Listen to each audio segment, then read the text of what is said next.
Il y a déjà un moment, le premier ministre et des membres de son gouvernement ont annoncé une très bonne nouvelle, un investissement majeur dans le transport en commun à Montréal. Ils l'ont assorti d'une condition importante, cependant. Le ministre des Finances, solennellement, a dit qu'il n'y aurait pas de subventions municipales supplémentaires pour financer le réseau métropolitain. Et d'ailleurs, il était en lien avec le premier ministre qui, à plusieurs reprises, a dit qu'il n'était pas question d'alourdir le fardeau fiscal des contribuables québécois d'ici la fin de son mandat. Alors, il y a des gens qui les ont crus. Les gens les ont crus jusqu'à ce que commence à circuler dans l'ensemble des municipalités de la région métropolitaine ce genre de tableau produit par la Caisse de dépôt et qui indique que, contrairement à ce que laissait entendre le premier ministre et premier ministre des Finances, il y aurait une contribution supplémentaire significative pour financer le REM. Et on voit que, en moyenne, ça signifie par famille 300 $ de plus par année à Laval et plus d'une centaine de dollars ailleurs. Est-ce que le premier ministre peut se lever aujourd'hui et dire aux familles du 450 de Montréal qu'il va respecter sa promesse de ne pas augmenter son fardeau fiscal et qu'il n'y aura pas de contribution supplémentaire pour financer le REM? Monsieur le chef de l'opposition, monsieur le chef de l'opposition, entendez-vous déposer les deux documents? Okay. Monsieur le premier ministre, c'est à vous la parole. Quel dommage. Mais d'abord, je voudrais commencer par souhaiter un peu en retard un joyeux anniversaire à mon collègue. J'aurais dû l'appeler hier. Bon, aujourd'hui, c'est la Saint-Valentin. Il me permettra de garder une certaine réserve, cependant. Je vais également noter que de nombreux intervenants du milieu municipal, incluant les municipalités dont il parle, ont salué avec beaucoup de bonheur et de façon très positive la venue de ce grand projet, des plus grands projets collectifs du Québec depuis bien longtemps, le projet du réseau électrique métropolitain qui va bien sûr changer la vie pour le mieux.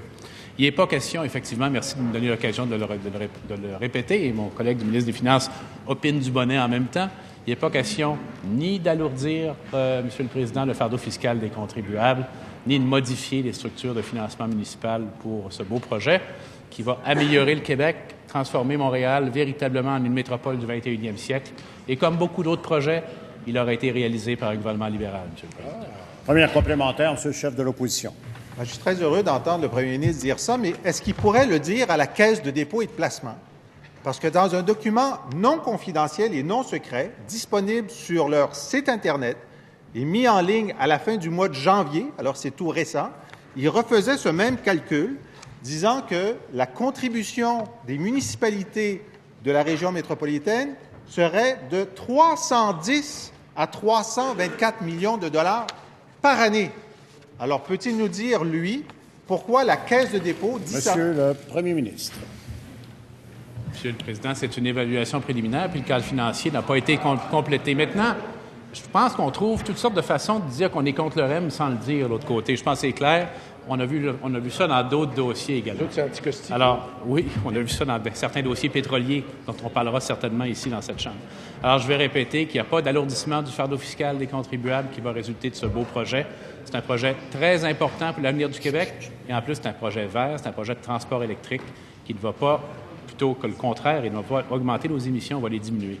Alors, au lieu de poser ces questions, qui sont légitimes cependant. Attendons le cadre financier. Voyons l'impact final sur les municipalités. Je ne pense pas que ce soit ce que nous laisse entrevoir notre collègue.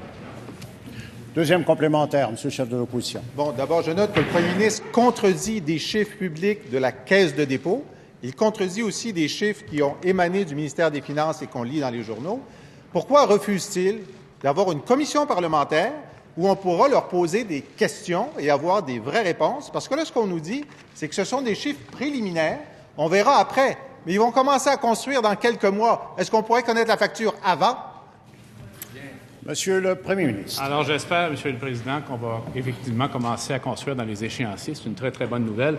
D'ailleurs, je rencontrais des citoyens récemment et je leur faisais remarquer que, outre le fait que nous avons tourné le dos à la culture des déficits banalisés et consécutifs, la culture de l'endettement, la culture de la stagnation économique et de la création d'emplois, nous tournons également le dos à la culture de l'enlisement des grands projets au Québec. Voilà un grand projet d'une génération qu'on va faire progresser, qui va avoir bien sûr des retombées à Montréal, mais partout au Québec, avec toutes les entreprises qui vont y participer, Monsieur le Président. C'est une très bonne nouvelle. On essaie de l'obscurcir du côté de l'opposition officielle, qu'il attend des événements et on l'informera le cas échéant. Mais on ne fera rien pour retarder le projet, projet va de l'avant et sera réalisé. Troisième complémentaire, Monsieur le chef de l'opposition. Alors, le premier ministre ne fera rien pour retarder le projet. Pour l'instant, ce que dit la Caisse, c'est que ça va augmenter la facture d'une famille normale de Saint-Basile ou de l'Assomption de 250 $ par année, de Châteauguay de 393 $ par année. Ça, c'est ce que la Caisse dit en ce moment. Sinon, ça ne sera pas rentable. Le premier ministre a refusé d'accepter une commission parlementaire. Peut-il au moins nous dire pourquoi ça va coûter 300 millions à Hydro-Québec sans retour? Monsieur le premier ministre. Je me demande bien qui c'est qui va payer l'électricité puis où c'est que va aller l'argent de l'électricité. Dans quel coffre, en tout cas. C'est assez curieux comme question, Monsieur le Président. Alors, il ne faut pas tout confondre. Grand projet attendu par les municipalités, soutenu par les municipalités, mais encore une fois, pas d'augmentation du fardeau fiscal des contribuables.